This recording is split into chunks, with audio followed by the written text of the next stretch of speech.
C'est un garçon qui mord la vie à pleines dents, qui est battant. C'est un garçon qui mérite le respect, je trouve. On va le faire, le Mont Blanc. Moi j'y croyais, mais j'étais inquiet pour la galère que ça allait être. Putain de merde! Quel sport de taré cette escalade!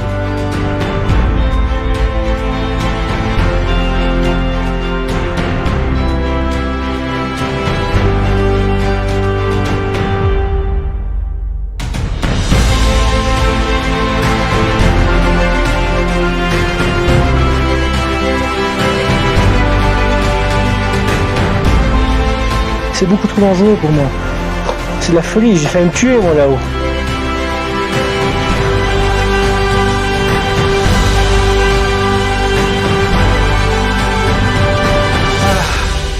Je vais mourir. Bonsoir à tous. Merci d'être là dans cette première ère digitale nouvelle d'exploration du monde qui, je pense, est tout à fait complémentaire à nos séances habituelles dans les différentes salles de spectacle, dans les centres culturels. On a la chance à Exploration du Monde de visionner énormément de films documentaires, de récits de voyage.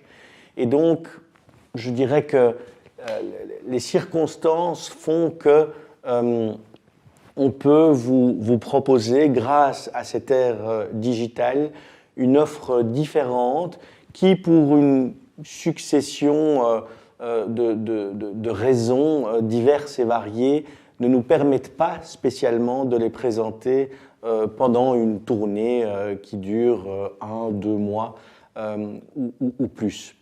Alors, ce soir, j'ai un peu une double casquette, à la fois celle de responsable d'Exploration du Monde et à la fois celle de protagoniste, puisque le film que vous allez voir ce soir, d'un sommet à l'autre, retrace l'expérience que j'ai eue de gravir ces deux sommets qui sont le Mont Blanc et le Cervin, le Matterhorn. Cela constituait une première mondiale pour une personne unijambiste. Et il faut évidemment remettre un petit peu ça dans son contexte. À l'époque, Bernard Delaunoy vient me voir et il a créé quelques années auparavant Belgium to the Top, qui a pour objectif de gravir les 7 plus hauts sommets du monde de manière filmée et de créer une histoire. Et il m'appelle en me disant « Arnaud, tu fais des aventures automobiles, les 24 heures de Francorchamps, tu fais le Paris-Dakar, très bien, mais nous, on aimerait bien que tu nous accompagnes sur le plus haut sommet d'Afrique, le Kilimandjaro, qui n'est techniquement pas très difficile, mais qui culmine à un petit peu moins de 6000 mètres d'altitude et donc qui constitue une difficulté. » Et donc, à l'époque, j'adore les challenges, je relève le défi et on commence l'entraînement pour, in fine, se retrouver à gravir le plus haut sommet d'Afrique, le Kilimandjaro, une expérience merveilleuse. Et à un moment donné, on atteint l'altitude du sommet du Mont Blanc et le guide, Anselme, se retourne et me dit « Voilà, virtuellement Arnaud, tu as atteint le sommet du Mont Blanc. » Je vous fais d'une longue histoire, une histoire courte. À la descente du Kilimandjaro, je vais voir Anselme et je lui dis « On ne tenterait pas l'aventure ?»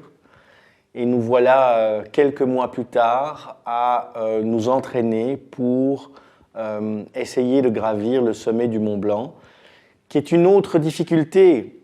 On est dans de la glace et donc les béquilles glissent. Il faut adapter les béquilles avec des pics. C'est véritablement une dynamique qui est complètement différente. Et cerise sur le gâteau, on décide de le descendre à ski par la face nord. Je ne vais pas vous raconter tout le film, mais ce fut une aventure extraordinaire. Et l'anecdote continue, puisque au sommet du Mont Blanc, il fait très très beau. Il y a un très beau soleil, on voit tout le paysage environnant les montagnes. Et au loin, cette fameuse montagne que tous les enfants dessinent, symbole du chocolat Toblerone ou du crayon de couleur Carandache, le Cervin, le Matterhorn. Et je regarde Anselme et je lui dis Ça pourrait être la prochaine. On descend le Mont Blanc, très bonne descente, hein, une neige un petit peu croûteuse, mais pas trop, bien gelée. On accroche parfaitement. Et donc, arrivé en bas, on se donne du temps pour récupérer. Et puis, on décide de faire le Cervin. Le Cervin qui est complètement différent, bien évidemment, au niveau des difficultés. Il n'y a pas de glace, ce ne sont que des rochers. Et c'est une aventure que nous entamerons une année plus tard, après bien des péripéties. Un souvenir complètement différent. C'était difficile. On a eu plein d'aventures, de péripéties, de découragement. J'ai perdu 8 kilos sur une semaine, donc c'est vous dire que l'énergie dépensée a été extrême.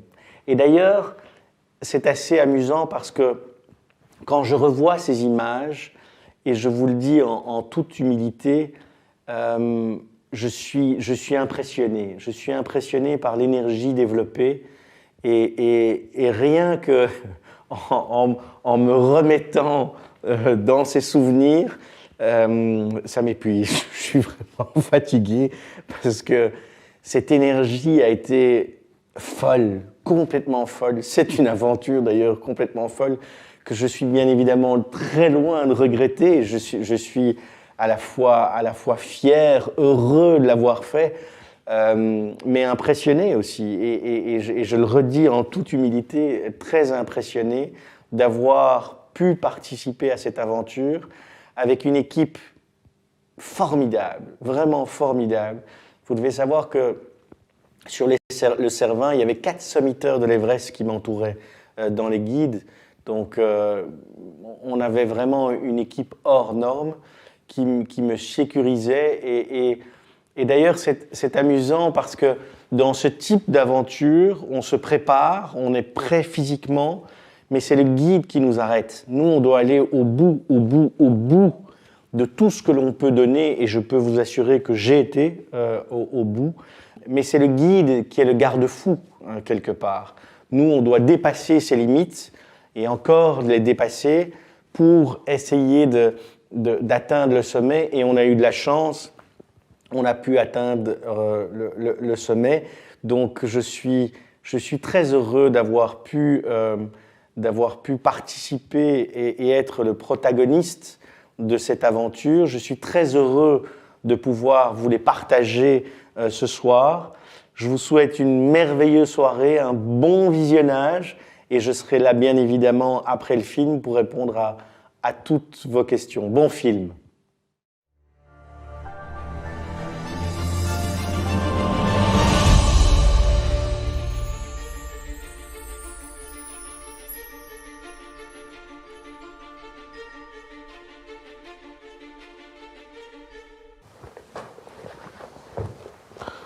Voilà. En fait, on met son moignon dans un fût en silicone qui est ici, qu'on roule. Je mets mon moignon dedans. Boum. Et puis, on remet le fût comme ça. Alors, ça colle bien à la peau. Puis, on ouvre la prothèse, le fût dur de la prothèse. J'ai cette petite stute là qu'on vient mettre dedans. Voilà. On ferme ici, frunch, et ça tient. Et puis hop, c'est parti. Et puis voilà. Et on peut marcher plus ou moins normalement. Et alors en fait je ne la mets pas parce que c'est quelque chose qui est extrêmement lourd. Ça me fait mal après un certain nombre d'heures. Après 8-9 heures, ça commence vraiment à me faire très mal. Or, vous portez votre jambe 24 heures sur 24 si je m'abuse. Donc, et puis je commence à me mouvoir plus facilement avec mes béquilles. Je n'ai pas de problème de dos. Et depuis peu, j'ai une femme qui m'aime. Alors pourquoi rajouter une jambe à tout ça?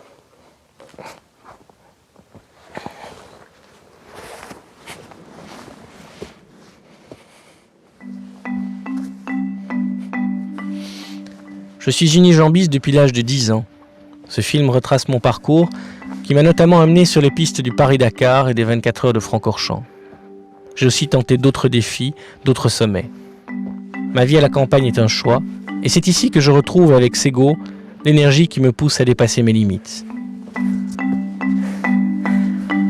C'est gai, hein? Super.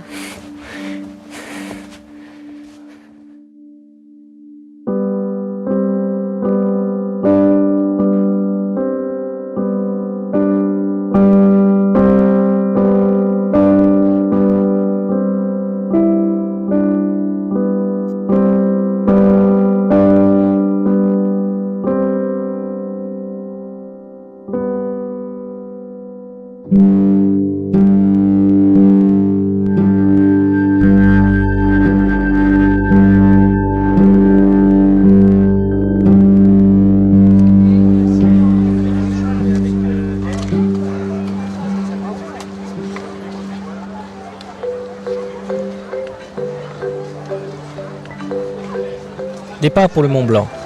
Nous nous laissons emmener par le flot des touristes de Chamonix à l'assaut du téléphérique qui nous amène à l'Aiguille du Midi. Toute première étape d'une ascension qui durera 2 jours. On a coutume de présenter le Mont Blanc comme une autoroute, mais je suis convaincu que la majorité de ceux qui le disent ne l'ont même pas tenté. Pour moi, quoi qu'il advienne, cela représente un défi de taille. Concentration. Accompagné de guides et d'amis proches, je me laisse gagner par la bonne humeur générale. Mes sourires sont teintés d'impatience et d'une légère appréhension. Le Mont Blanc n'est pas le Kilimandjaro et présente des difficultés que seuls mes bras, ma jambe et ma volonté pourront vaincre.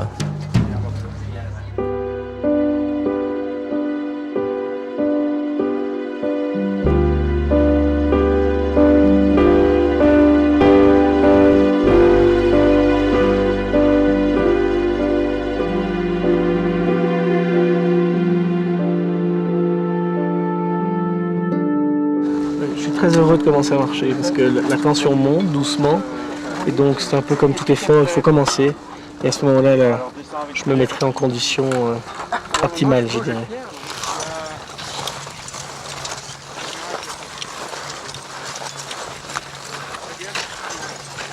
Il y a quelques mois, on effectuait l'ascension du Kilimandjaro et Anselme, le guide, à l'altitude de 4008, qui est la hauteur du Mont Blanc, nous a dit « Ah, on est en train d'être au sommet du Mont Blanc ». Et on l'a pris à brûle-pourpoint et on s'est dit « Ok, ben on va le faire, le Mont Blanc ». Et donc grâce à cette phrase extraordinaire, je me retrouve ici avec la même bande à essayer d'atteindre ce sommet. Que je t'aide? Tu vas mettre les skis là? Ouais. Tu veux que je t'aide, Arnaud? Non, merci, ça va. Non. Ça va.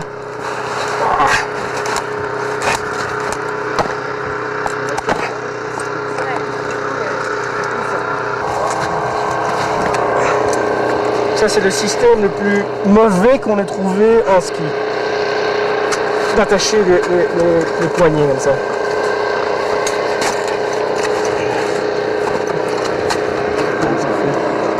Bon Arnaud, aussi bien hein, sur les skis. Avec Anselme pour guide, nous rejoignons le refuge des Cosmiques. Une deuxième étape à 3500 mètres d'altitude. À minuit, il nous réveillera.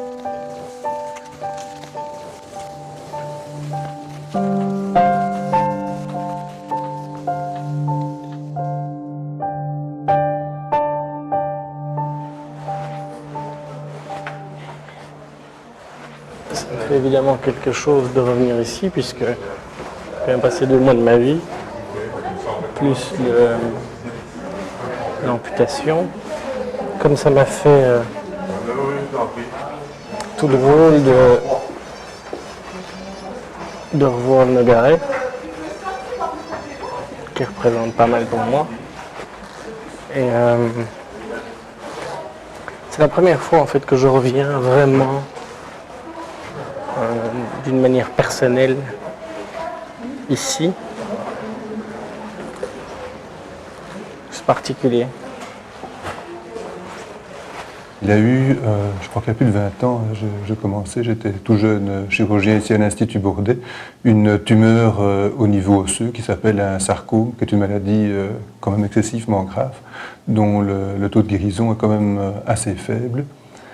Et c'est une maladie qui touche souvent les enfants d'ailleurs, et qu'on avait au départ essayé de traiter en conservant son membre. Et pendant plusieurs mois, sa jambe s'est rétractée, a commencé à se nécroser, et on a dû arriver malheureusement à l'amputer. Je pense que c'était au début du mois de septembre 1982, après plusieurs mois d'essais de conservation de son membre. Ça a été, pendant toute cette période-là, un enfant très courageux.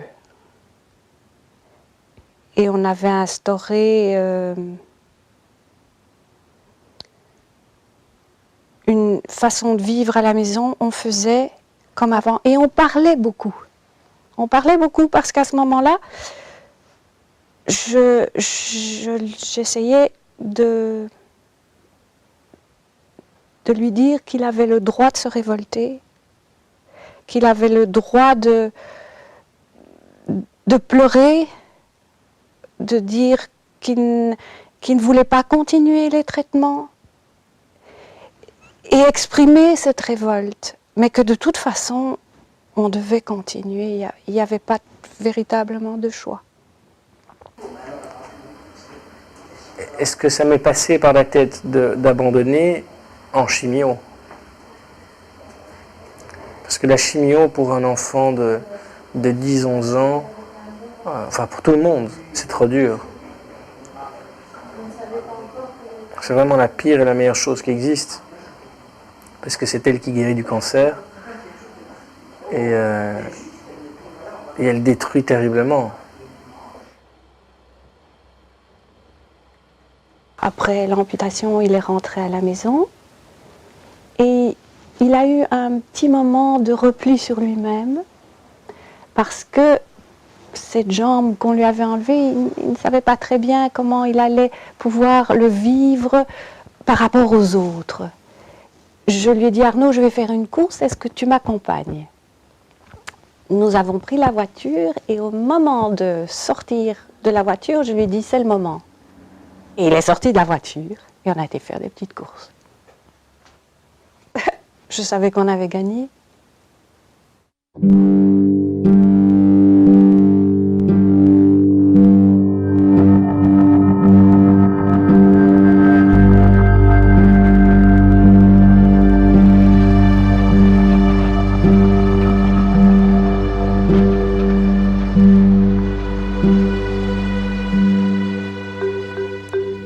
Départ pour le Cervin. Autre montagne, autre difficulté. Cette ascension n'a rien à voir avec celle du Mont Blanc. Le Cervin est plus technique. De la roche et encore de la roche. Même si les guides sont là, tant pour m'assurer que pour me rassurer, je cache mal mon anxiété. Ne décevoir personne et encore moins moi-même. Je pense à Sego. Mon amour. Oui. Non, c'est vraiment extrêmement impressionnant. En fait, ouais, il fait sublime. Je suis pétrifié de trouille. Ah oui, j'en aurais besoin, tu sais, mon amour. Là, je sais que je vais paniquer à mort. Tu me manques, mon amour. J'ai besoin de toi. C'est ahurissant ce que j'ai besoin de toi.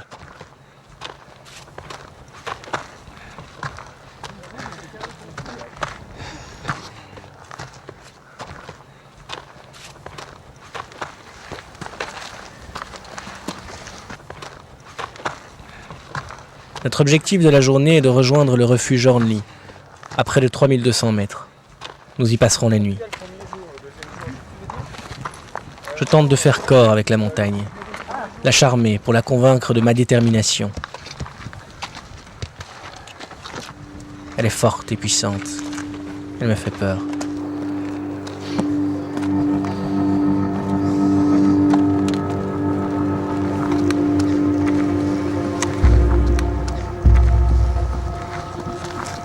Au plus profond de moi, je me pose une seule question. Suis-je vraiment à ma place sur cette montagne ? Bon, tout bon.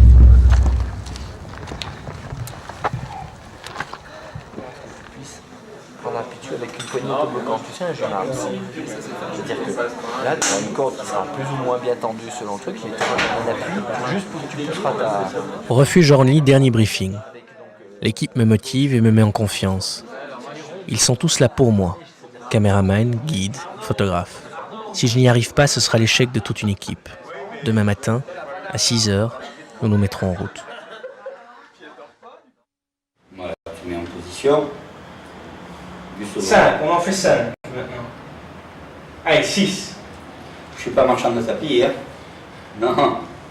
10. Voilà, lentement. Hein. 1. C'est un garçon qui est très accrocheur. C'est un compétiteur né, Arnaud. Il a ça dans le sang. Il aime les défis, il se crée les défis pour se prouver à lui-même et aux autres qu'il est capable, malgré son handicap, de relever et d'aboutir à ses rêves d'une certaine manière. 4. Je l'ai entraîné surtout en puissance et en dynamique. Pour moi, il n'est pas encore au bout de ses limites. Il peut aller encore, c'est un garçon qui peut aller encore beaucoup plus loin parce qu'il a un potentiel mental et musculaire qui va lui permettre d'aller beaucoup plus loin. 6, 7, 8, 9 et 10. C'est un garçon qui est battant. C'est un garçon qui aime la vie, qui accroche, qui mord la vie à pleines dents. C'est un garçon qui mérite le respect, je trouve. 2, 3, 4, 5, encore une, allez. 6, allez, tu peux encore. Allez, allez petit, allez, oui, c'est beau ça. Dans chaque individu, il y a une recherche de soi, il y a une sorte de preuve à faire, à se faire pour notre existence, pour bien sûr se motiver et puis savoir pourquoi on est là, parce que lui, avec son handicap, il a essayé de prouver plein de choses avec plein d'autres sports et activités, mais la montagne, il ne connaissait pas. On est allé faire du cramponnage frontal avec une corde fixe, avec différents moyens pour essayer de tester tout ça, parce que moi j'y croyais, mais j'étais inquiet pour la galère que ça allait être. Vas-y, aide-moi. Oui, ça va. Un peu plus. Voilà. Voilà, ça je peux le faire. Encore.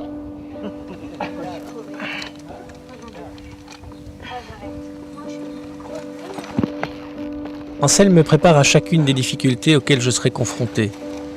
Nous n'avons pas mis au point une approche précise de l'escalade en fonction de mon handicap. Il a simplement fallu me familiariser aux techniques de corde afin de gérer avant tout l'appréhension du vide.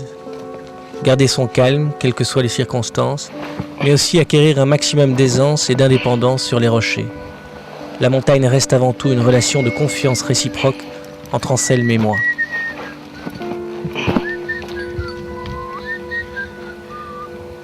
Je me suis réellement amusé lors des différents entraînements. Le jeu de l'équilibre et de la précision, ça fait plus de 20 ans que je m'y adonne. Et jusqu'à présent, ça s'est toujours bien passé.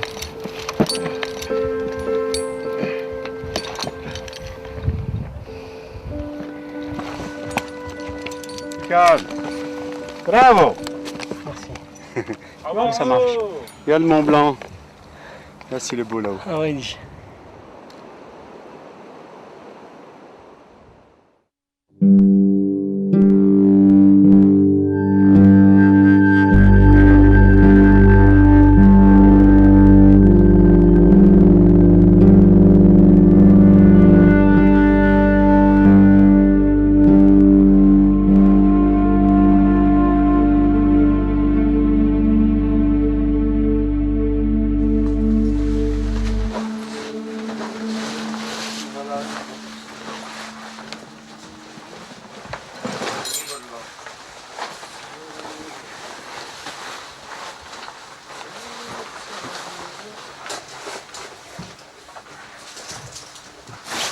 On est en toute grande forme.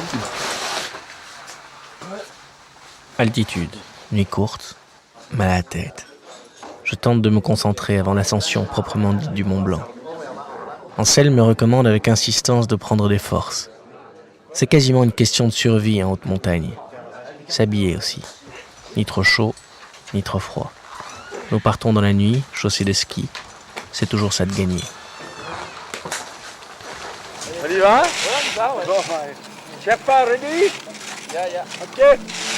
Follow Eric.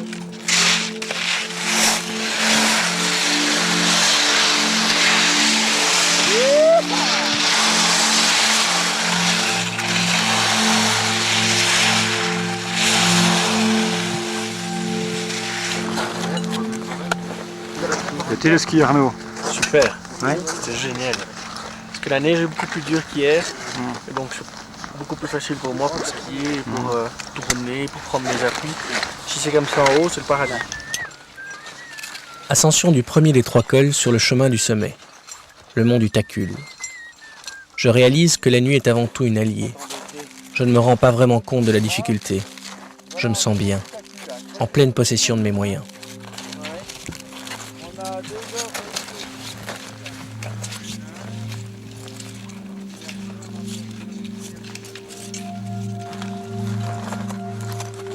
Voilà, le tiers du tiers. On a fait.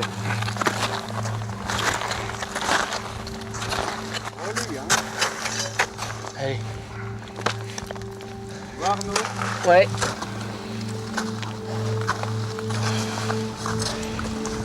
Là, les belles crevasses là. Prends du temps. Non. 5 meter, 6 meter un moment. Des crevasses m'obligent parfois à abandonner mes béquilles. Anselme est serein. Il me fait confiance.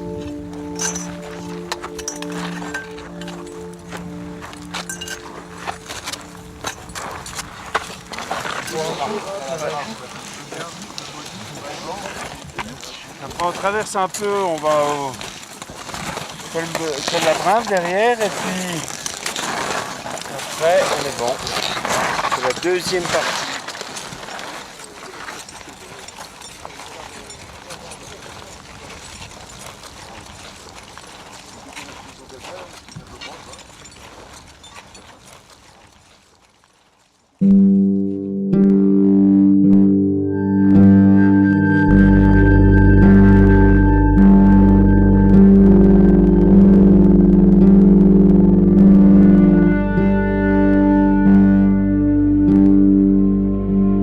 Je commence à ressentir la fatigue, surtout dans les bras. Je me rends compte que le mont maudit porte bien son nom. Anselme m'avait prévenu. C'est la partie difficile de l'ascension. Regarde les couleurs qu'il y a. Au moment tu prendras la main gauche Jumard et puis fais la main droite. Un pied de main droite. Puis...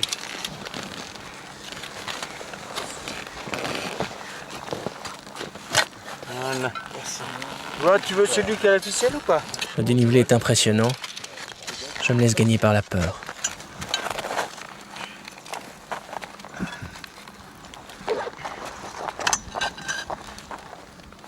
Je vais me casser la gueule moi ici, hein. Putain de merde.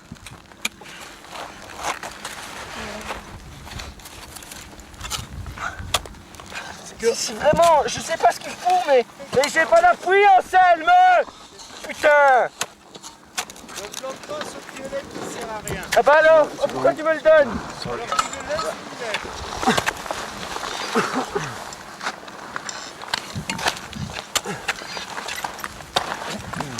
Ça va, jeune homme?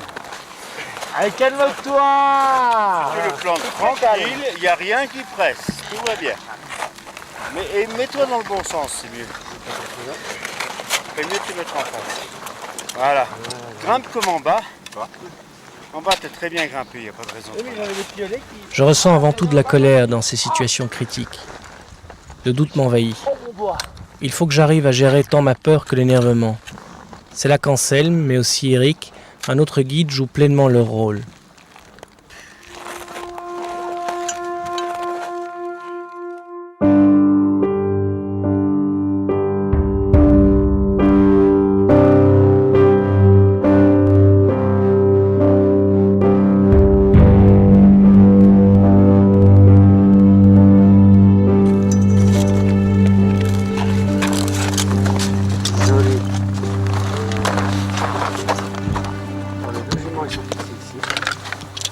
dernière partie a été un peu hard.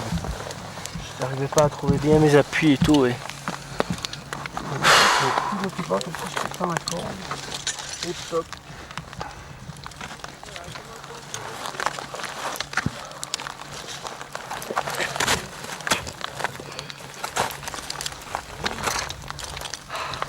Joli Arnaud!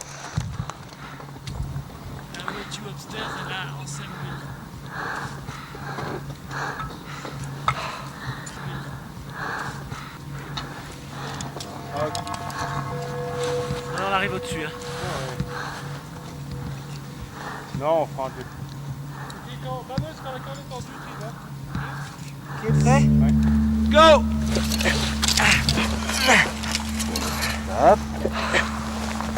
Ça y est. Ok, go. C'est bon.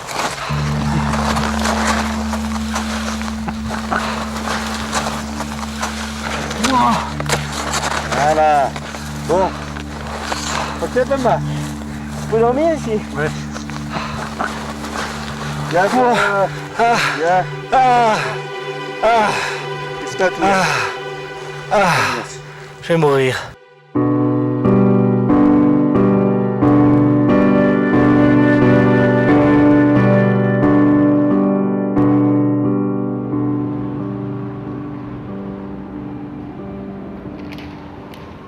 Qui m'expliquait qu'il rêvait encore de temps en temps être sur deux jambes, puis le matin il se réveille, et ben non, j'en ai qu'une et je me fringue comme ça, et tout est une difficulté, prendre un bain et aller pisser et mettre son froc, etc. C'est toute une petite accumulation quand même de petites choses quotidiennes qui font qu'il ne fonctionne pas comme les autres. Et ça lui est rappelé tous les jours. Donc il a appris l'autodérision, il a appris à vivre avec ça, avec beaucoup de joie et beaucoup de force, mais en même temps, ça reste quelque chose de difficile, ça reste un combat pour lui. Et je crois que ce sera pour toute sa vie. 2, 3.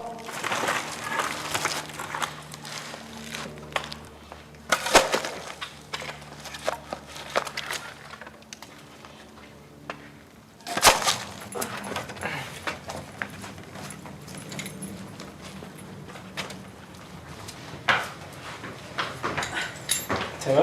Ouais. Et toi? Je pense que le fait d'être unijambiste, ça m'est arrivé suite à une maladie il y a un peu plus d'une vingtaine d'années. Et par rapport à ça, il y a une position que l'on prend dans la vie qui est j'accepte ce qui m'est arrivé et je continue à vivre une vie normale, ou bien je ne l'accepte pas et je me mets en marge de la société. Je dirais à de rares exceptions, c'est plus ou moins ça. Il n'y a pas de commune mesure. En ce qui me concerne, je l'ai tout à fait accepté et ça ne me pose pas de problème. Il le pose tellement pas comme une différence que ça n'en est plus une. C'est-à-dire que le bois, on le monte à deux, la cuisine, on l'a fait à deux. Enfin, je veux dire, je n'ai jamais dû me dire que j'allais aider Arnaud sur quoi que ce soit. Dans la vie de tous les jours, ça n'a aucune implication. La connotation d'une personne moins valide, c'est qu'elle doit être assistée. Ce n'est pas vrai. C'est une acceptation des valides par rapport aux moins valides, et c'est également un effort des moins valides de penser, de croire qu'ils sont des opprimés et qu'ils sont une race à part. Ça fait partie de la vie. Je pense que c'est un petit peu ce qu'il cherche en amitié aussi. D'avoir des gens autour de lui qui ont oublié qu'il est ça. Parce qu'il transporte tellement une image comme ça, il a voulu la transporter à travers ses exploits, etc., que dans son environnement proche, je crois qu'il a besoin de gens qui ne le voient pas comme ça. Et il fait à la limite plus que ce qu'on fait sur deux jambes, même au quotidien, et surtout quand il est avec ses proches.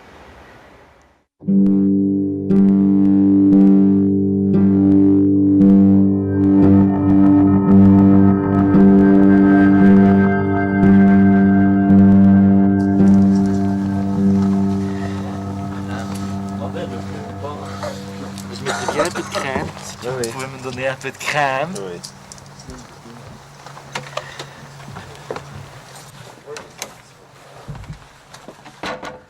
Je n'ai pas dormi de la nuit.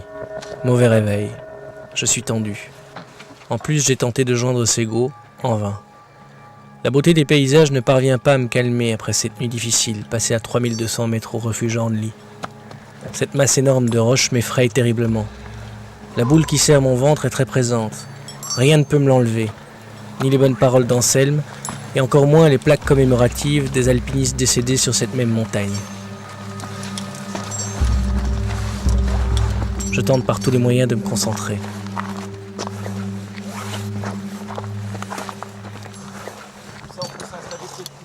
Anselme est lui aussi pris par la montagne.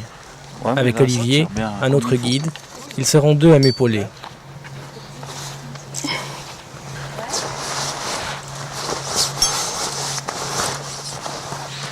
C'est déjà la peinture.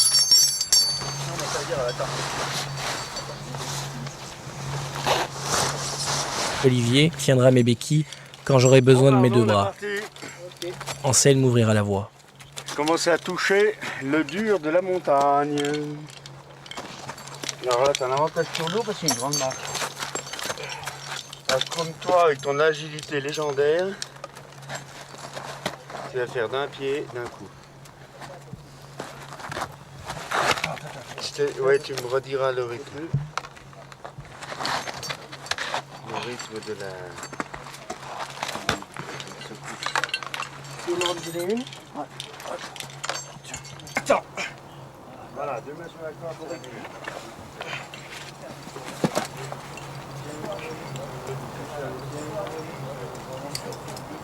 Oui. Bon, mais tant qu'il y a des bonnes marches, on peut la faire normalement. Oui.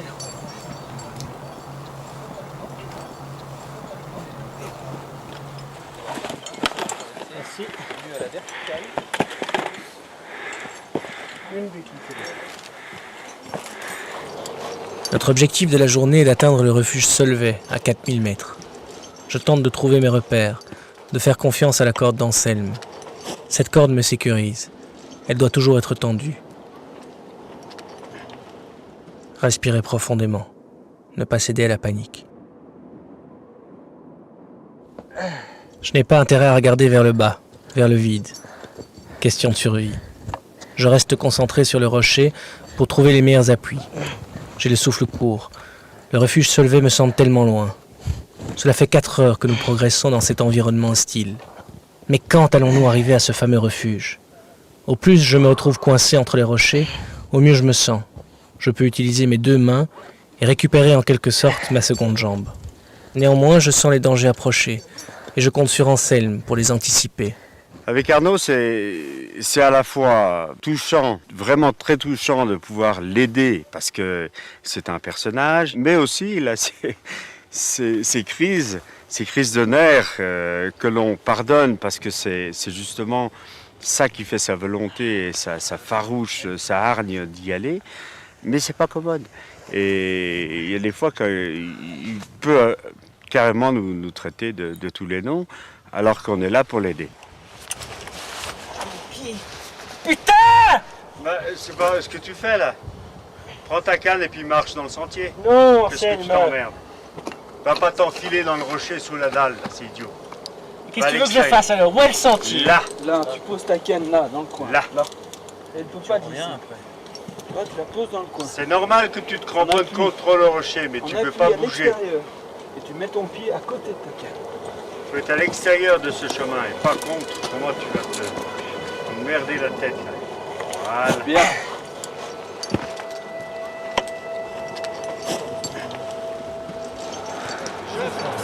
Ouais. Qu'est-ce que tu veux qu'on nous relance en Sec!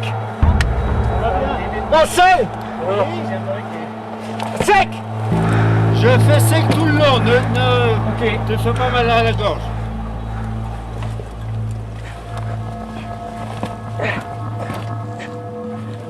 Je suis pas à l'aise, hein?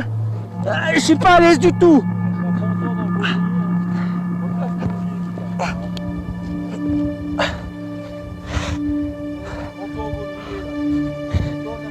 Oui. de merde, quel sport de taré cette escalade. Ah.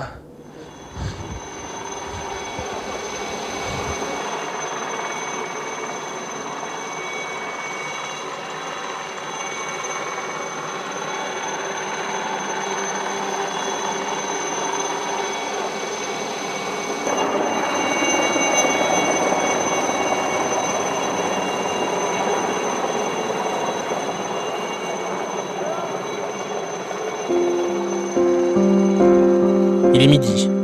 Après 6 heures d'escalade, enfin la délivrance. Le refuge se levait. Dernière étape avant le sommet du Cervin. T'as fait les 2 tiers là? Oui. Bravo, fils. Merci.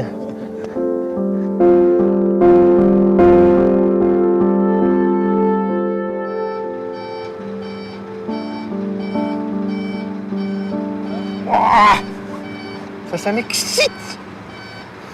Ça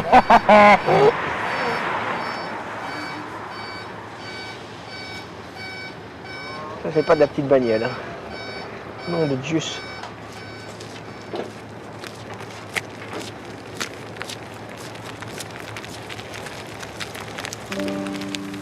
Je passe aujourd'hui ma journée sur le circuit mythique de Zolder, où pour la première fois de ma vie, j'ai l'occasion de tourner à bord d'une monoplace.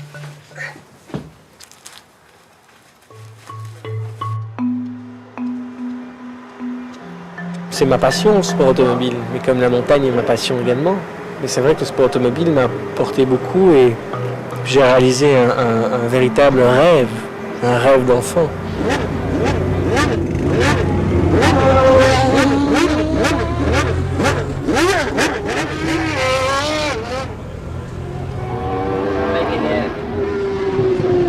Le jour où il est arrivé chez moi, il m'a dit voilà, moi je veux faire, j'ai pour objectif de faire les 24 heures de Spa. Est-ce que tu sais préparer une voiture pour moi? Puis on s'est dit bah ok, on va voir. Et puis il s'en est très très bien sorti. Il a été très prudent et tout. Et je dirais qu'il n'a pas eu besoin qu'on lui apprenne grand chose. C'est venu un peu d'un instinct comme ça.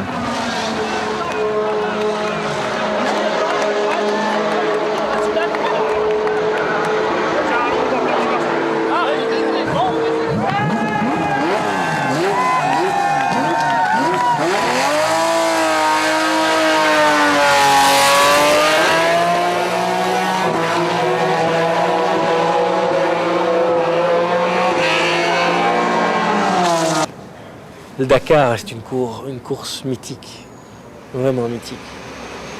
Ça me titille, le Dakar me titille toujours. Parce que c'est un réel dépassement de soi, que tu vas au-delà de tout, que tu en peux plus, que pendant 15 jours, c'est vraiment une lutte intense pour essayer de ne pas être trop ridicule, pour ne pas essayer de faire trop de conneries. L'importance du copilote aussi. Et puis avec Grégoire, qui a joué un rôle très important dans ce Dakar et surtout dans la préparation du Dakar. Quand il m'a dit qu'il voulait faire le Paris-Dakar, je me suis dit ça c'est vraiment peut-être pas raisonnable et je le voyais pas très bien dans les situations extrêmes, dans les dunes et tout, avec sa béquille et tout. Au Dakar, il nous a tous bluffés, il a vraiment impressionné tout le monde parce que c'était dur et avec son handicap, il ne savait pas faire plus que ce qu'il a fait. La journée à Zolder, c'est aussi pour moi l'occasion d'embarquer des jeunes enfants malades à bord d'une voiture de course.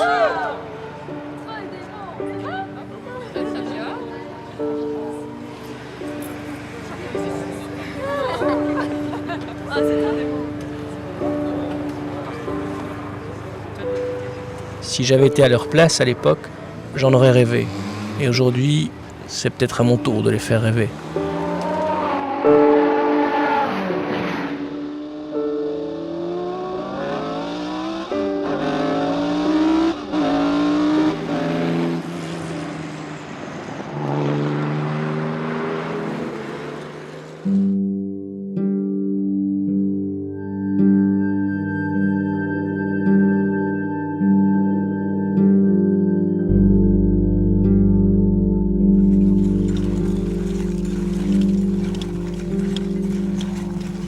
Arnaud, on a ce premier col, on redescend derrière une pentraine.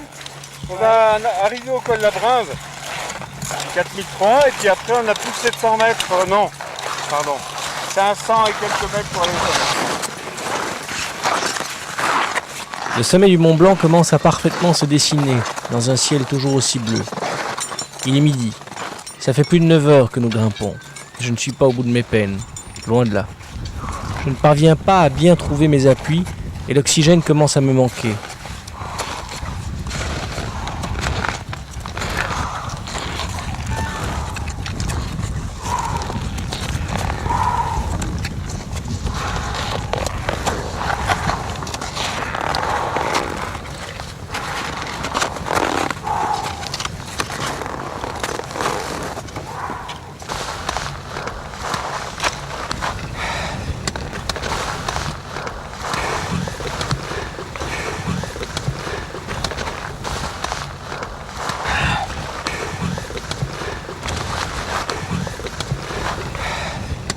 C'est raide là. Je suis mort, j'en peux plus. Là je suis vraiment. Je suis vraiment à bout. Assieds-toi. Je suis même pas certain d'arriver.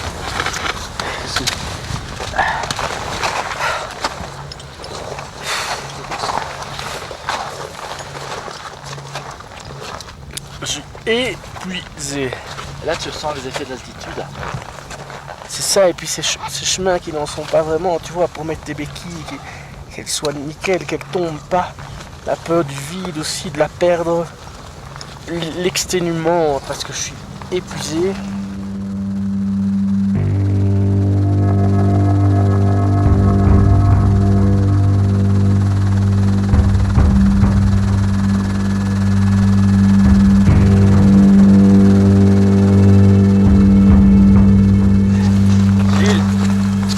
L'approche du sommet m'a redonné confiance.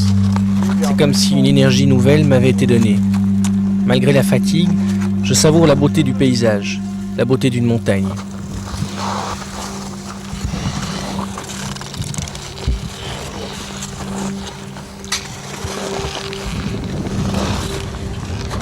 Allez, encore 200 mètres. Arnaud.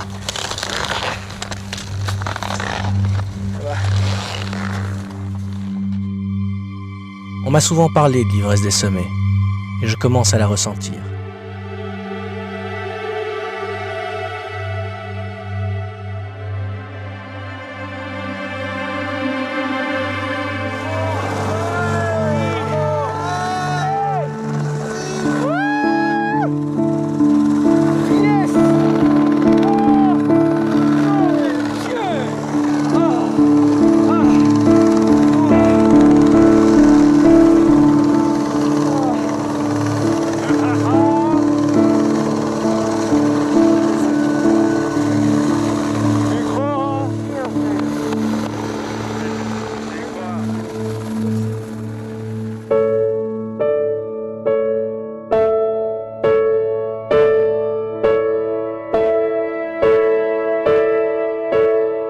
Je suis heureux. Cette victoire est aussi celle de toute l'équipe.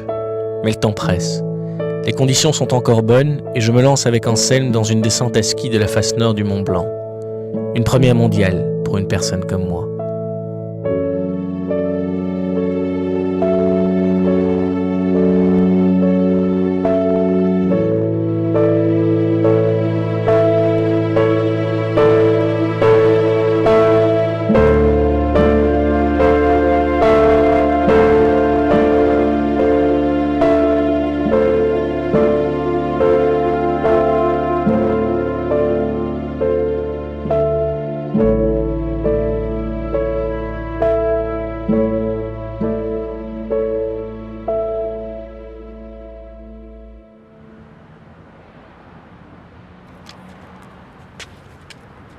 Je me rends compte que je suis vraiment quelqu'un de très enthousiaste dans tout ce que j'entreprends. Et évidemment, ma vie professionnelle ne fait pas exception à la règle puisqu'on a créé avec quelques amis une boîte dans les multimédias. Mon côté passionné peut parfois surprendre les gens, y compris mes proches.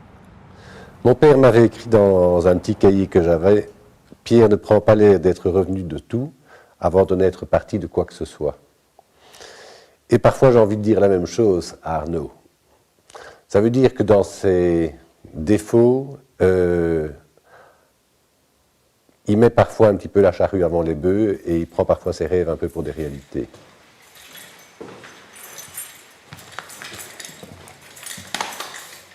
Pour l'instant, je m'épanouis vraiment dans ce que je fais, parce qu'on est aux prémices de cette société et que je ne vois pas le fait que je suis au bureau tout au long de la journée. Ils veulent beaucoup de sport, alors ils sont passés au Choya. C'est l'esprit d'entreprise qui me nourrit et qui me fait du bien. Arnaud aura sa propre vie, aura sa propre créativité, professionnelle. Je suis content qu'il puisse, s'épanouir à sa manière à lui, même si c'est très difficile aujourd'hui de bâtir, un monde professionnel avec l'ambition qu'Arnaud a. C'est très très compliqué.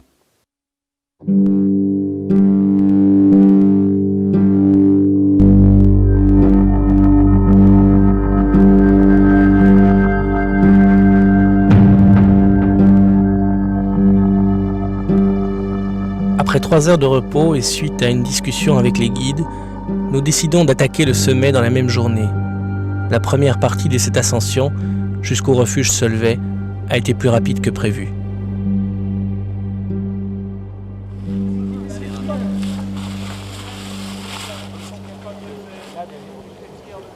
Non mais en fin de journée c'est normal, il y a des cumulus qui... Il n'y a pas de vent, c'est... Malheureusement, la météo se retourne contre nous. 150 mètres au-dessus du refuge, il ne faut pas plus d'une minute en scène pour prendre la décision de redescendre.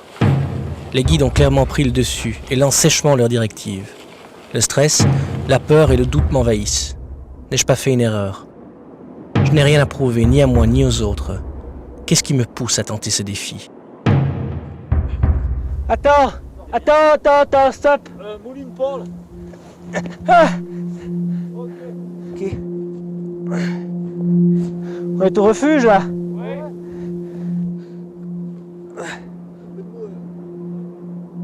Et ben voilà, une après-midi bien passée. Ouais.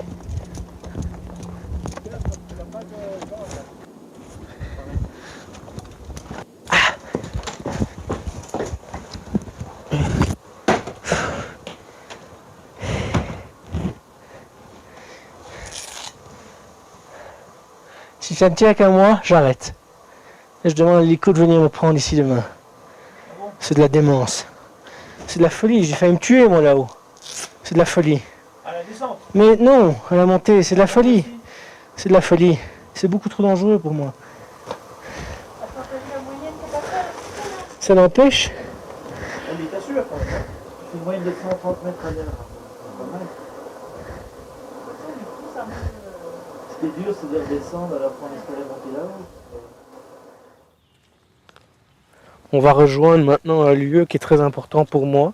C'est une petite chapelle où j'ai toujours bien aimé partir, me recueillir, être un peu seul, ou avec des gens que j'aime profondément. Eh bien, je les ai pour la plupart amenés ici. Et c'est évidemment un des premiers lieux dans lequel j'ai amené Ségolène. À côté des aspects de volonté énorme qu'il a, c'est quelqu'un d'aussi fragile par rapport aux sentiments, par rapport à la reconnaissance que les autres peuvent avoir pour lui, par rapport à l'amitié. Il est très très sensible et très, très vite touché par des expressions d'amitié ou de reconnaissance.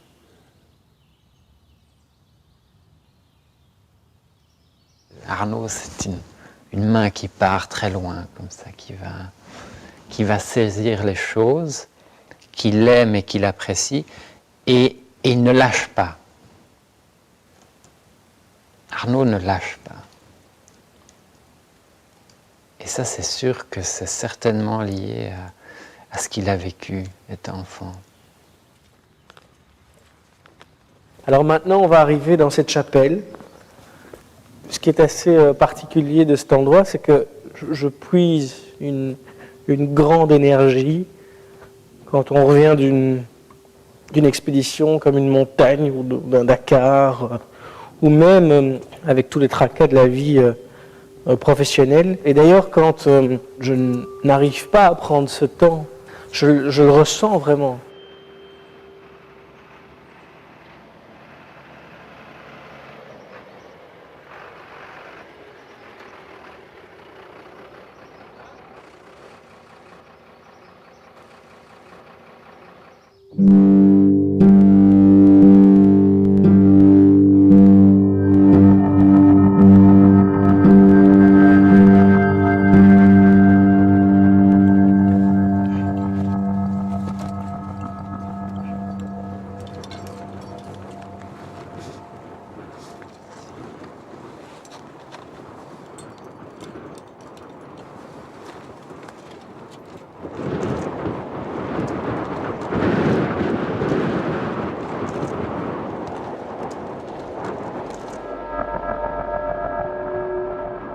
7 heures.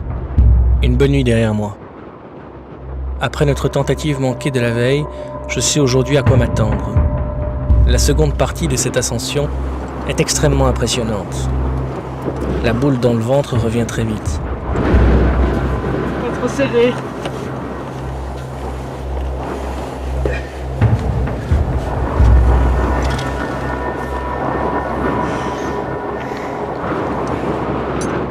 Oh, je suis fatigué. Putain, c'est dur.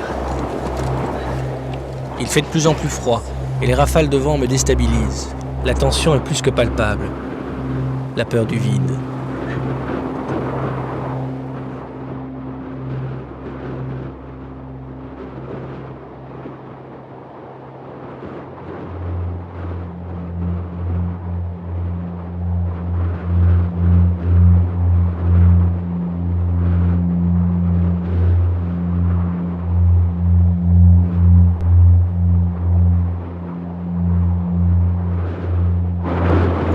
Chaque prise est calculée, réfléchie. Nous restons tous silencieux. Anselme et Olivier redoublent d'attention et m'assurent de toute leur force. Je fais appel à mes derniers retranchements pour m'accrocher à ces rochers presque verticaux. Surtout ne pas regarder en bas. Rester concentré malgré le vent qui souffle encore et encore. À tout moment, il peut me faire tomber.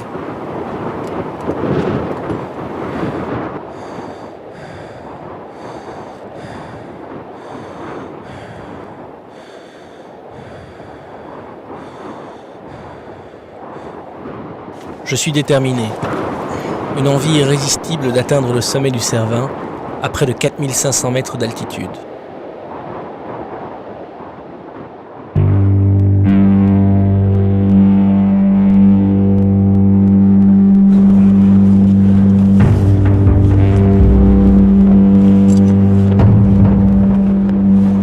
Le sommet est proche. Nous ne pourrons pas y rester, tellement l'arête sommitale est inconfortable. Le Cervin est un aboutissement inespéré.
Suspendu à mon fil, planant au-dessus de cette roche qui m'a tant fait souffrir, un sentiment indescriptible m'envahit, une sorte de transe euphorique. Je n'ai pas de raison précise à ces défis un peu fous. Peut-être pour vivre, tout simplement.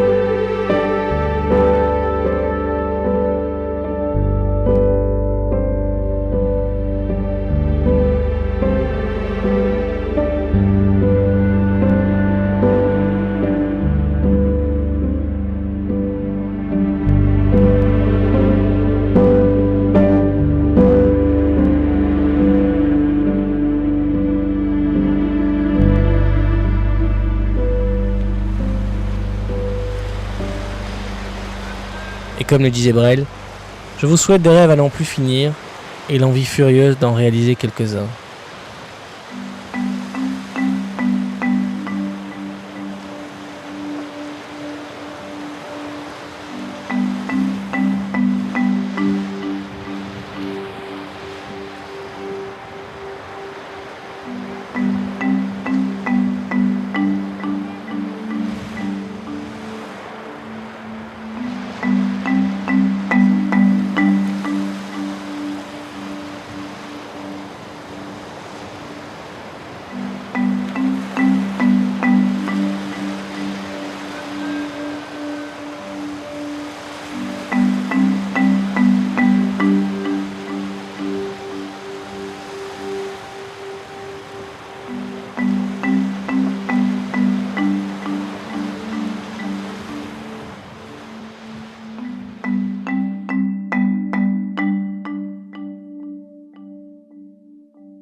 Voilà.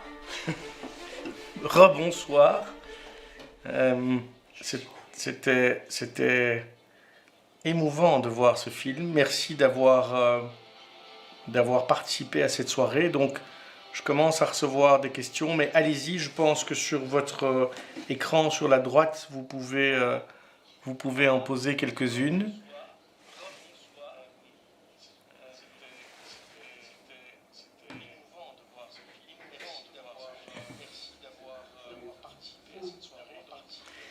Alors,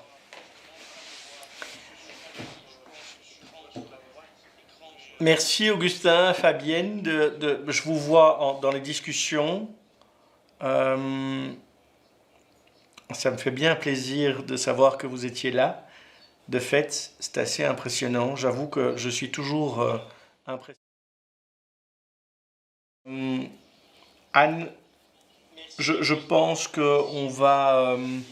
on va laisser le film encore quelques semaines et donc il sera accessible pour vous. On ne va pas le laisser quelques mois, mais en tout cas quelques semaines.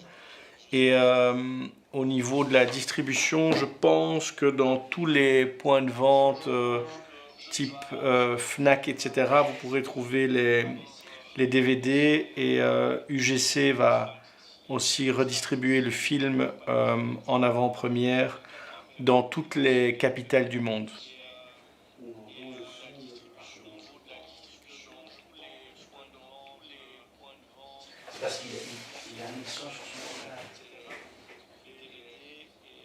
Alors, merci Vanina pour ta question.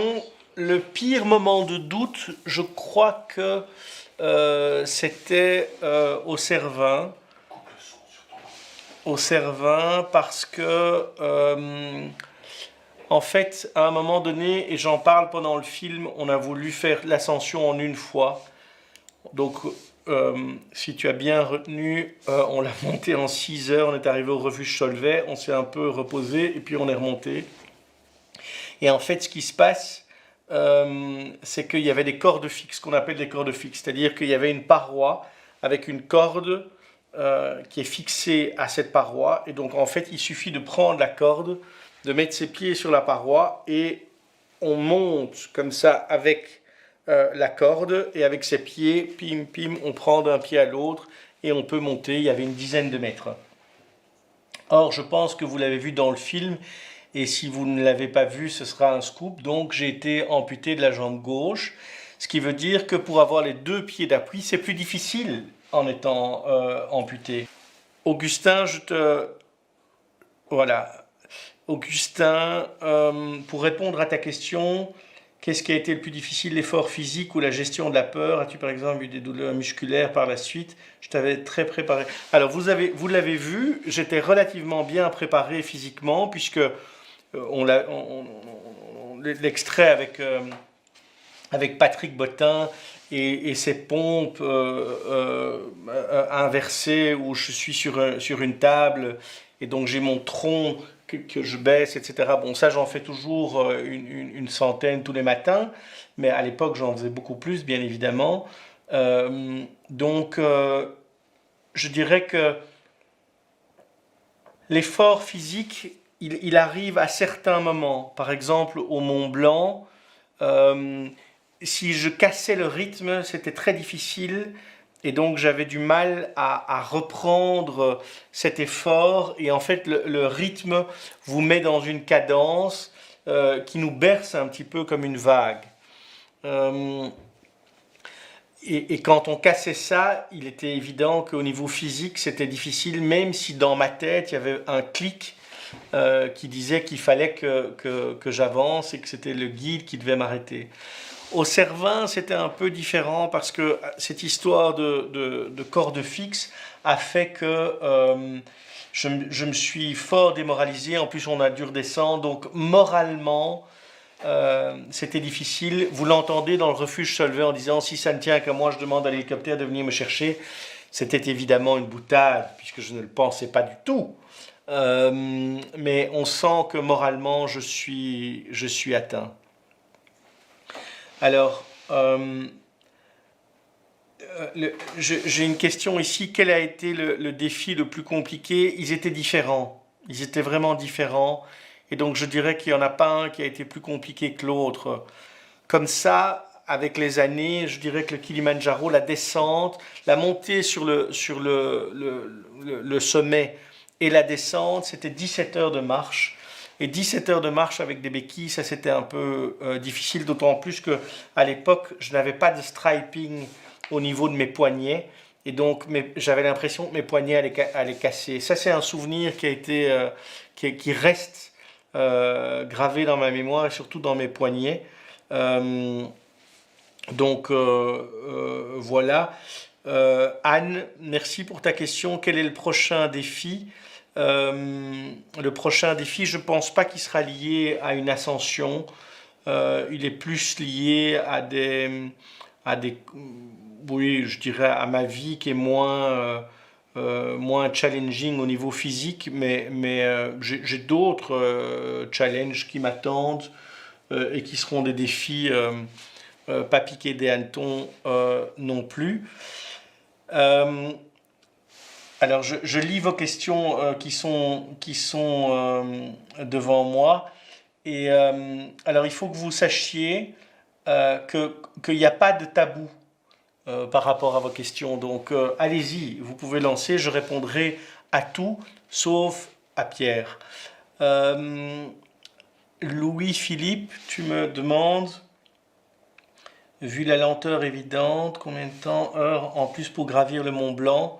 Écoute, normalement, le Mont Blanc, tu le gravis, je dirais, en une dizaine d'heures. Moi, j'étais beaucoup plus lent, donc je l'ai gravi en 3h30 et je l'ai descendu en un quart d'heure à ski. Non, c'est pas vrai. Le Mont Blanc, écoute, on était au sommet, je pense, vers midi et la descente à ski a été évidemment beaucoup plus rapide. Le Cervin, tu l'as vu. Le Cervin, on a mis donc 6 heures jusqu'au Solvay. Et je crois qu'on a dû mettre 4 heures en plus. Et puis, il y a l'hélico qui est venu me chercher. Alors, anecdote assez amusante au niveau du timing, c'est qu'on avait des personnes qui étaient très, très entraînées, qui courent, tu vois, comme l'Espagnol, je ne me rappelle plus de son nom, qui est la star incontestée. Et ils nous ont dépassés, je crois, après 2 heures. Et je crois qu'en 4 heures, ils étaient au sommet. C'était un peu dur pour le moral. Mais finalement, ça fait du bien, ça remet l'église au milieu du village.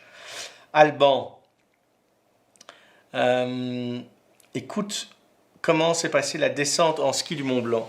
Alors, fantastique descente, sans doute un de mes plus grands moments à ski, parce que la neige était croûteuse, je l'ai dit, juste bien. Et alors, il faut savoir qu'à l'époque, TF1 faisait un reportage pour le journal télévisé. Et donc, on a été obligé de descendre tout de suite après parce que l'hélicoptère est là. Il faut savoir qu'en France, l'hélicoptère ne peut pas se poser sur une montagne, à la différence de la Suisse ou de l'Autriche ou d'autres pays. Et donc, on a descendu cette face où vous voyez les images. Et puis, on s'est arrêté, on s'est reposé une demi-heure. Parce que j'étais cuit, évidemment. Et puis, on est reparti. On voit un peu, d'ailleurs, de la descente. Il y a un sérac qui est derrière, une partie qui est un petit peu... compliqué, il n'aime pas qu'on reste trop là. Et un souvenir incroyable parce qu'on a fait un saut de, je dirais, 2 mètres avec une grande profondeur après.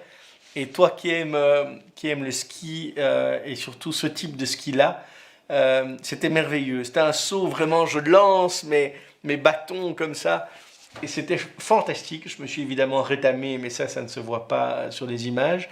Et... donc, un souvenir d'une...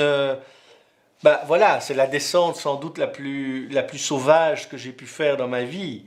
Et donc, j'attends que Ernest et Gabin, nos 2 enfants, aient l'âge de descendre pour non pas remonter le Mont Blanc, parce que ça, c'est terminé, mais pour aller les entraîner dans du ski comme ça, hors piste, avec un guide. J'insiste, vraiment avec un guide.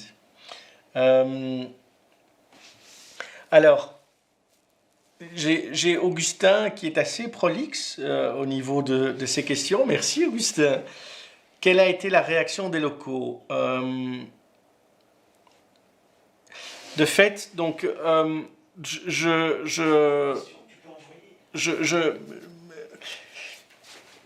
ça a été exceptionnel. Il faut savoir qu'avant de monter le Cervin, on est quand même en Suisse alémanique et notre équipe de guides est principalement liée à Chamonix. Chamonix qui est le temple de la montagne au niveau de la France.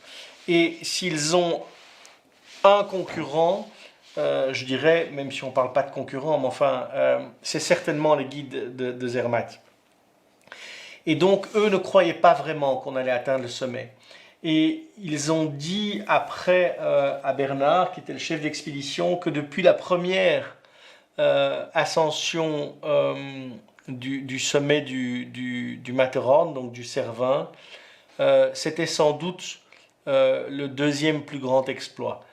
Ce qui m'a profondément touché et ce qui me touche d'autant plus aujourd'hui que je ne referai pas de montagne comme ça. Et venant de guide de Suisse alémanique, eh bien, c'est vraiment un très très beau compliment. Donc j'étais très heureux de ça. Heureux n'est pas le terme. J'étais très ému en fait de ça. Anne, tu me demandes le mal d'altitude à gérer. En fait, il n'y a pas vraiment de mal d'altitude au niveau du Mont Blanc et du Cervin. On n'est pas assez haut. Le mal d'altitude, je l'ai peut-être plus eu au Kilimanjaro. On est à 5008. Et là, je faisais un pas toutes les X secondes. Donc là, j'ai plus souffert du mal d'altitude, mais pas vraiment au niveau du Mont Blanc et du Cervin. Alors, Vanina me pose la question, tu t'es entraîné combien de temps et comment au niveau de l'escalade? Vanina, tu dois savoir qu'en fait, à la base, je suis extrêmement musclé et j'ai pas dû m'entraîner. Mon père s'appelle Superman. Ma mère était dans les drôles de dames. Et donc, j'ai ça de par nature. Donc, je me suis entraîné, je dirais, 1 année à peu près, avec un entraîneur physique à raison de 4 fois par semaine. et j'allais faire des entraînements en montagne une fois tous les 3 mois. Voilà. Anne m'a reposé une question que j'ai un peu oubliée après le mal d'altitude, mais je vais demander à la régie de me renvoyer la question si c'est possible. D'où vient votre force mentale? Eh bien, c'est une vraie question, Anne. Je n'en sais rien. Je pense sans doute que la maladie a fait que j'ai développé une force mentale assez importante. Et même si, au niveau mental, c'est amusant parce que c'est un exercice vraiment. C'est de se dire, je cale mon cerveau en me disant, tu es préparé physiquement, tu vas donner tout, et même plus que tout, parce que je pense que le moral arrête à peut-être 60-70% nos forces physiques. On peut aller beaucoup plus loin. En tout cas, c'est mon expérience. Et donc, c'était le guide qui devait m'arrêter. Moi, je devais continuer. Et j'avais pas de peur vraiment de tomber ou de mort. Donc, voilà, cette force mentale, je dirais qu'elle est née comme ça. Alors, Vanina qui me pose une question un petit peu indiscrète. Donc, j'aimerais bien que, Vanina, tu te calmes. J'avais une coque de protection au niveau de mon genou, oui, parce que je me posais très fort sur mon genou au niveau du cervin, et donc j'avais une coque au niveau de mon genou qui me permettait de me poser et de me reposer. On me demande aussi si j'avais pris des cours d'escalade. Non, je n'ai pris aucun cours d'escalade. Maintenant, il faut savoir que Anselmo, que vous avez vu dans le film, est sans doute un des plus grands guides de l'ENSA, c'est l'École nationale de ski et d'alpinisme de Chamonix. C'est un des précurseurs du ski extrême et c'est vraiment un maître. Et dans le monde de la montagne, Anselmo est considéré comme vraiment un des grands guides qui existent. Je dirais que c'est le Ayrton Senna de la Formule 1, le Jack Nicklaus du golf, le Federer du tennis, ou le Arno van Schievenstein non, ça je ne vais pas faire comme... C'est un grand monsieur, et donc avoir la chance de pouvoir apprendre avec lui était sans doute la meilleure école. Kilian Jornet, exactement. Merci Louis-Philippe. Kilian Jornet. Kilian Jornet, c'est ce fameux Espagnol qui court comme ça et qui vous fait l'escalade du Cervin en 32 minutes. Donc c'est vraiment extraordinaire. C'est le coureur des cimes. Alors j'ai un peu raconté au niveau des guides. Il faut savoir que quand je dis, on avait 4 sommiteurs de l'Everest. Donc, Belgium to the Top avait atteint le sommet de l'Everest au mois d'avril. On escalade le Cervin au mois de juillet, oui, début juillet. 4 sommiteurs de l'Everest, c'est incroyable. On avait Tenzing, le Sherpa. On avait le guide qui était avec cette veste orange, qui est avec moi, qui a atteint le sommet, et 2 autres qui étaient là, une des femmes d'ailleurs. Et donc, vous l'avez vu, j'avais 2 cordes qui m'assuraient. Anselme, qui était au-dessus de moi, et Patrick qui était en dessous. Voilà, donc j'avais vraiment la Rolls-Royce des guides. Une chance incroyable. Merci Philippe pour tes mots. Alban, qui me pose une question, ou plutôt Léo qui me pose une question. Que penses-tu des moments où tu fulmines comme un barbare? Je suis un peu étonné de cette question parce que je n'ai pas l'impression d'avoir fulminé dans le film. Léo, évidemment, c'est une bonne question. Écoute, honnêtement, presque 20 ans après, je suis un peu gêné. Je suis un peu gêné parce que... alors, je suis un peu gêné, mais enfin, je suis dans mon salon aussi. Je crois que je suis gêné parce que je sais que les guides ont tout fait pour m'amener au sommet, et donc je suis gêné par respect pour eux. Maintenant, je crois que si je n'avais pas eu cette rage, je n'aurais pas atteint le sommet. Et donc le fait de fulminer comme ça m'a sans doute permis d'aller rechercher mon énergie dans mes derniers retranchements. Aujourd'hui, comme tu le sais, je suis un homme nouveau et donc je ne fulmine plus, mais pour d'autres raisons. Alors, Stéphane, merci Stéphane d'être là. À quand ton prochain défi sur les circuits? Eh bien écoute, dès qu'on m'en donne l'opportunité, j'ai été en contact récemment, mais ça j'aimerais que ça reste entre nous, avec Mattia Binotto, parce qu'en fait, comme vous le savez, Sébastien Vettel quitte Ferrari à la fin de l'année, et que Carlos Sainz Jr. apparemment n'est pas au niveau. Et donc je teste la Formule 1 la semaine prochaine. Je vous enverrai des photos. Avez-vous ressenti des épisodes de douleur du membre fantôme en altitude? Alors pas en altitude, mais c'est vrai que le membre fantôme fait partie de, je ne vais pas dire de mon quotidien, mais j'ai en tout cas une fois par mois un membre fantôme qui reste là. Donc pour les néophytes, un membre fantôme, c'est que même quand on vous ampute d'une jambe, vous sentez toujours la jambe qui est là, et je la sens encore de temps en temps, surtout dans les changements de saison ou les changements de température. J'ai une jeune admiratrice qui n'est finalement plus si jeune que ça. Une année d'entraînement, respect. Eh bien, écoute, je te remercie.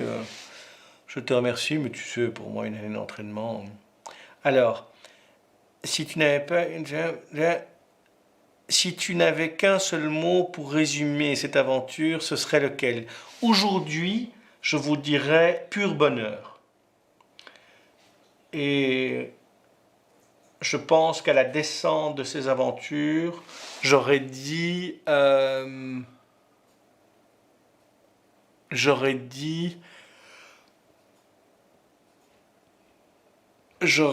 que c'était une sacrée aventure. Je pense n'avoir jamais été chercher aussi loin dans mon corps l'énergie pour me porter au sommet. Pour vous donner une image, je ne sais pas si je l'ai dit, mais l'entraînement du Cervin et le Cervin, j'ai perdu 8 kilos. 8 kilos. Donc finalement, ce serait un bon concurrent à Weight Watcher. Quel est ton muscle le plus développé? Évidemment ta jambe, mais sinon, est-ce tes abdos, plutôt tes dorsaux? Malheureusement, je ne vais pas pouvoir répondre à cette question online, donc je préfère qu'on m'envoie un mail personnel par rapport à ça. Ma couleur préférée est le bleu.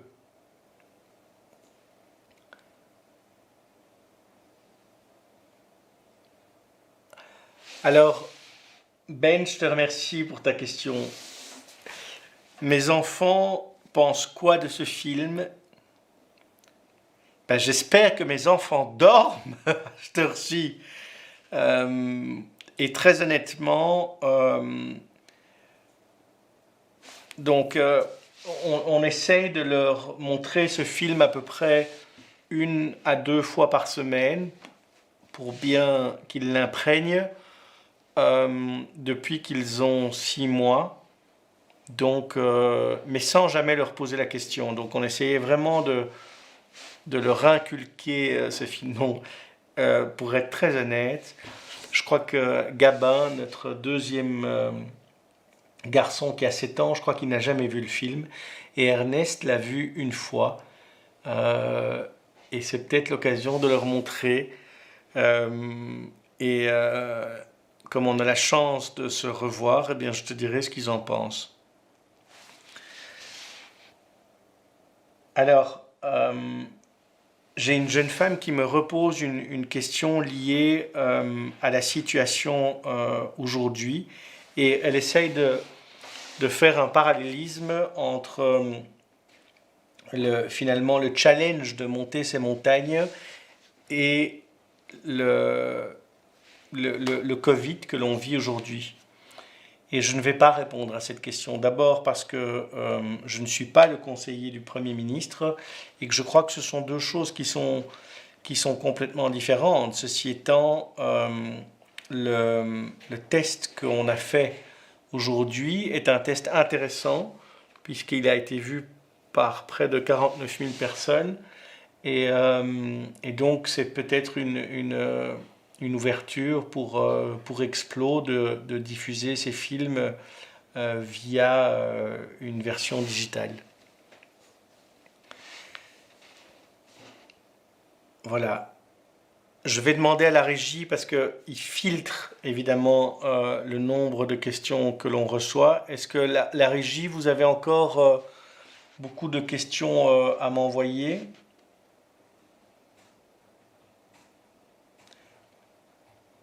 Alors cette question-là, je ne vais pas pouvoir malheureusement y répondre en live. Voilà, peut-être. Alors, j'ai une jeune admiratrice qui m'envoie une question un petit peu trop personnelle, donc je vais te demander de me l'envoyer en mail privé. Je me ferai un plaisir de te répondre. Alors j'ai une question ici liée à mes contacts avec Anselme. Anselme, forcément, vu les rapports que j'ai eus avec lui, c'est devenu un ami. Donc on se parle, je ne vais pas dire régulièrement, mais on se parle plusieurs fois par an. Et quand j'ai la chance de pouvoir retourner à la montagne et de prendre mes pots sur mes skis, eh bien évidemment c'est avec Anselme que je le fais. Donc c'est quelqu'un qui reste gravé au fond de mon cœur. Voilà. Je vous remercie beaucoup pour votre enthousiasme, pour vos visionnages. Je me permets de faire une petite incartade personnelle parce que je sais que j'ai un ami qui est a Madrid e chi regarda ce film. Tommy, ti ringrazio molto per essere qui con noi e anche tuo padre in Milano. È veramente per me un grande piacere di vedere che questo film con voi e sono sempre aperto di discutere di tutti con voi, signore Prenusci, e mi farà molto piacere di organizzare una cena la prossima volta in Milano. Grazie mille à voi, merci beaucoup à vous tous, je vous embrasse et à très vite. Ciao.